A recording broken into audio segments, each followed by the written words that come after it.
Welcome back into the Sports Source. This segment brought to you by Daniel Hood Roofing. Are your shingles older than they should be? The extremes in weather in East Tennessee do damage to the waterproofing material on shingles. High heat, bitter cold, more rain than Seattle, and that is literal, look it up. That takes a toll on shingles. Don't wait until you see a stain on your ceiling to think, oh, I might have water damage up there. Get a free inspection of your roof right now. Call Daniel Hood Roofing today or visit them online at danielhoodroofing.com. All right, Judge Clifton Corker, my favorite name in all the world right now. He heard arguments from the state of Tennessee Attorney General and the NCAA on Tuesday. He said he would make a decision on whether to grant an injunction in short order, but there's been no announcement as of 11 a.m. starting this show today. So, Vince, I will start with you. Is it a good sign that this guy is taking his time? Is that a good sign for Tennessee, that this is taking a little bit of time, or is that a bad sign? I'm going to force you to completely read into it. This is going to sound like I'm cavalier saying the question, but I'm not. So hang on before you react to it. Look, this has only been a couple of days, and he said we're going to have a ruling in short order. Mm-hmm. I don't know what the legalese is in short order. Yeah. Is that 7 days? Is that 2 weeks? What does that mean?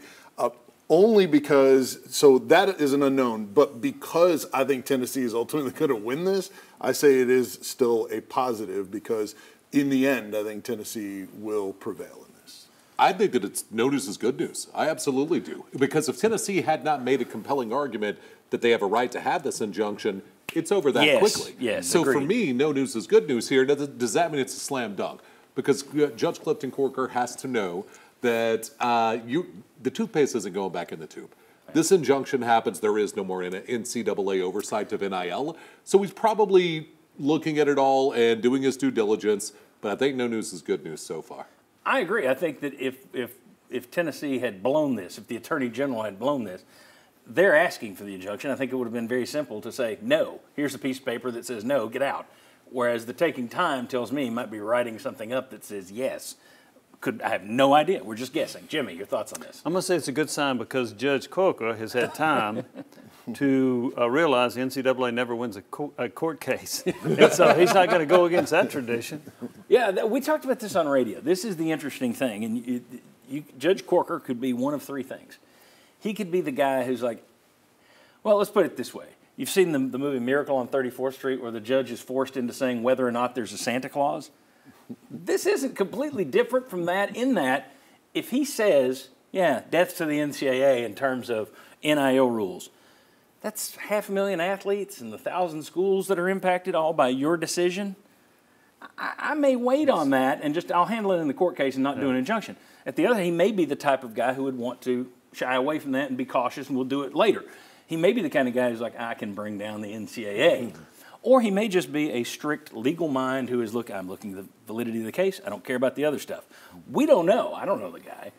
But I can see where there's no way personality, it shouldn't play a role, but it could with any judge, with anybody. I mean, whether or not you want that burden of being the guy who tore it all up if it goes off the rails for 6 months before it goes to trial, or you may say, hell yeah, I want to be the guy that people remember. Clifton Corker took down the NCAA. I don't know. Something to watch for. I think that because the NCAA still hasn't charged Tennessee with anything, right? They've just leaked the information out. Yeah. Tennessee gets the injunction. I don't think this thing ever goes to court. I don't think the NCAA ever charges them. I was told by someone in the legal field this week, the NCAA had 11 lawyers at that hearing that made $25,000 per hour. That is a lot of money for this thing to go to court, and you have to continue to pay them. And we think Tennessee's fiscally responsible. And they have a lot of other lawsuits as well that the NCAA is dealing with, too. And just to be clear to our listeners and our viewers, this is not like the end of the case. Right. This is just one step, the injunction. Exactly. This is the injunction which would give immediate relief. This would kill it immediately as opposed to we're going to let this thing go to trial in 6 months or whenever that starts. Right. Well, here's the crazy thing. So let's say he provides the injunction, and all these schools go out and take advantage of NIL, and then another court overturns it, and then the NCAA retroactively punishes everybody. You knew better. They never retroactive anything. Yeah, that's right. All right. When we come back, there's talk of expanding the NCAA tournament. There's talk of adding a 2-minute warning to college football. Goody. Let's slow down the game even more. Let's add more commercials. When we come back, I'll let these guys tell you whether or not they like these decisions or whether or not just leave well enough alone, people. That's next on the Sports Source.